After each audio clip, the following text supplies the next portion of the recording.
E você... que você diz no movimento americano lá? Você diz do Black Lives Matter, do Panteras Negras, Malcolm X? Olha, quiser fazer um histórico. O movimento negro, ele também, eu acho que ele passa por esse período de legitimidade. Porque, de fato, as coisas nos Estados Unidos foram muito mais difíceis do que aqui.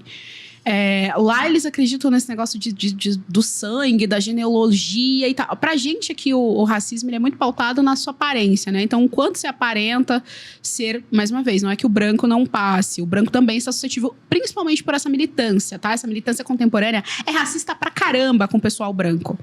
Eu leio cada coisa absurda, assim, de pessoal falando que não é pra casar com gente branca e tal. E é militante, tá? Que horror, né? É um negócio bem pesado, bem pesado. Então, assim, a militância contemporânea negra, ela é bastante racista com a população branca. Mas, devido a todo esse contexto, aí a gente precisa colocar que o negro estava mais suscetível. O que eu acho que vai mudar, tá? A militância, ela tá avançando tanto que eu acho que isso vai mudar. E aí, enfim, vamos ver o que vamos fazer da vida. Mas nos Estados Unidos, as relações raciais, elas eram muito mais complicadas e elas eram bem institucionalizadas. Então, a gente tinha político que defendia abertamente, eugenia hoje, eugenia sempre. Assim, e tava na lei, né? Tinha lei racial. Em palanque, os caras defendiam. A gente tinha todos os banheiros que eram separados, bebedouros que eram separados, ônibus. Se algum negro entrar, se algum branco entrasse e as cadeiras estivessem ocupadas, de fato, o negro tinha que se levantar para o branco sentar. Então, era um racismo bem institucional. Por isso que a teoria do racismo institucional faz bastante sentido lá fora. Era um racismo bem institucional, bem escancarado, era uma coisa bem segregadora. E isso, obviamente, traz uma série de conflitos. Aí a gente corta lá para o Black Lives Matter, não, perdão, para o Panteras Negras. Que era bem marxista, bem violento. Eles tinham também 10 pontos, tal qual Marx, né? Depois que Deus fez os 10 mandamentos, todo mundo quis também. Todo mundo quis dar os 10 pontos. E eles eram bastante violentos e tal, e eles lutavam. Ali eu acho que houve um pouco de imbróglio. Tinha a violência policial, mas também tinha a violência do outro lado. A grande questão é que eu nunca acho que o cara marxista quer, de fato, defender a população. Ele sempre quer defender a própria causa. E a causa deles é a revolução.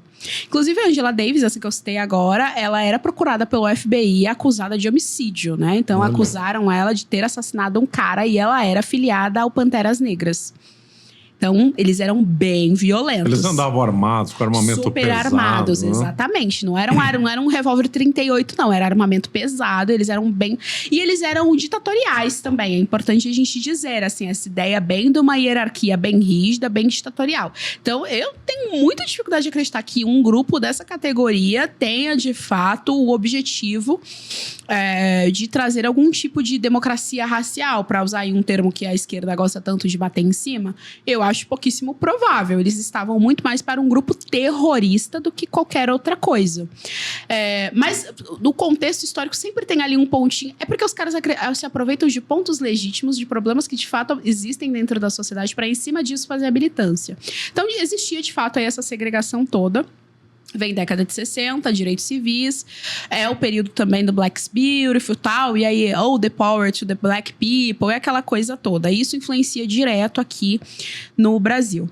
Aí, eu acho que na década de 90, não é? A gente começa a ter aquelas políticas americanas contra o tráfico de drogas e tal. E aí isso fica bem acirrado. E o plot twist dessa história é que muita gente branca foi presa nessa conversa aí.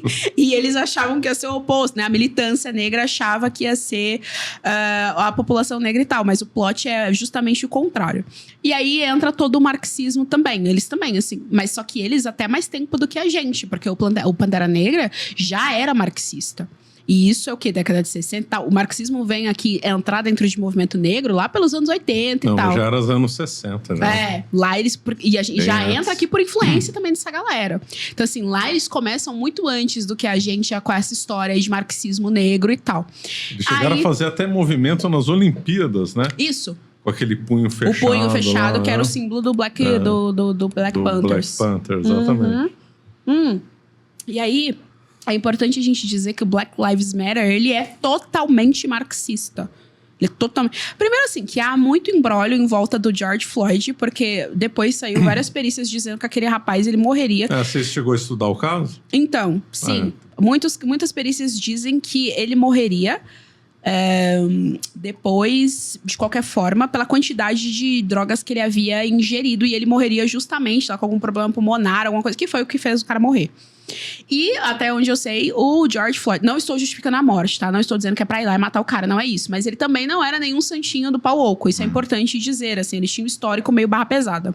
Inclusive, ele tinha um histórico de agressão contra uma mulher grávida. Meio bem barra pesada, assim. Ele não era um cara paz e amor e tal, entendeu? Então, assim, ele já era um cara mais dado a envolvimentos com confusões. Então, o ponto é, o cara já era mais envolvido com confusão e há relatórios que dizem que ele... e viria a falecer naquele dia pela quantidade de droga que encontraram nele. E, de repente, lá, a confusão que deu pro policial foi meio que de repente acelerou aquilo daí. Mas que, de qualquer jeito, o cara ia pegar o envelope de madeira.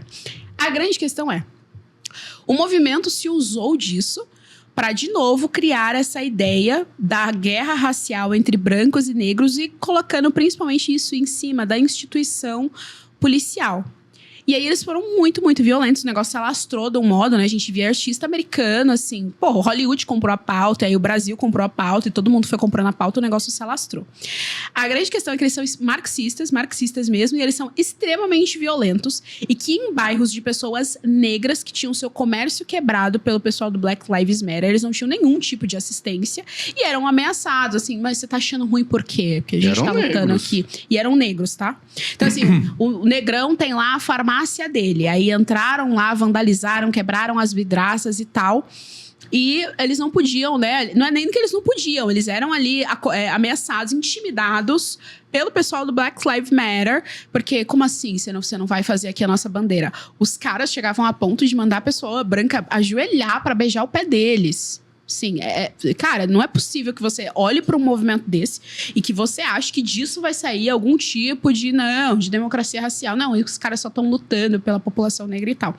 E aí fica a dica do documentário Uncle Tom para assistir, tem no YouTube, inclusive, sobre todo esse movimento negro nos Estados Unidos, porque lá eu acho até que é até um pouco mais forte. É um movimento, assim, formalizado do conservadorismo negro.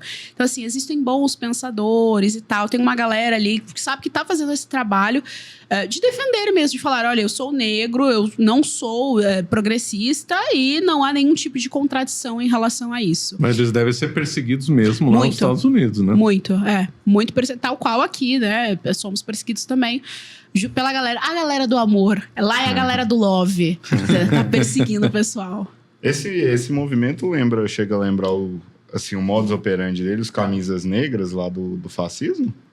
Camisa negra? Camisa negra era um movimento político, né? De levantar o fascismo declarado. Acho que isso daí, eles se ligam mais à pauta racial. Não, embora tenha um marxismo por trás. Por exemplo... Violência? É parecido, viu?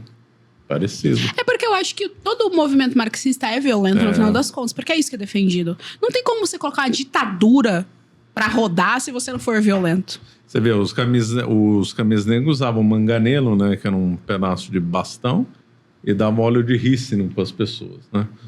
Então era violento, sim. Não era fácil, não. Lembra um pouco, sim.